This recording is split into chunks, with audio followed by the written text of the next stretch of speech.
بهار آمد. بهاری پرسخاوت زندگانی و طبیعت را روح و روانی نو عطا می نماید. بابای دهقان به اطراف نگریسته امید می بندد به فیض و برکت دسترخوان، رزق و روزی فرزندان. شکر می گوید با تحمل، اندیشه و اخلاص، نیتی پاک و آرزوها.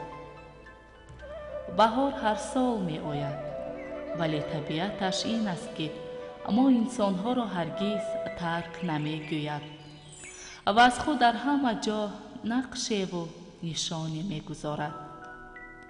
در پیراهن اطلس گلدختران، طاقه زردوزی و تور حریر نوعروسان، درز و سوزنی های چیوران، نقش و نگار سحرانگیز صورتگران به جلوه می آید.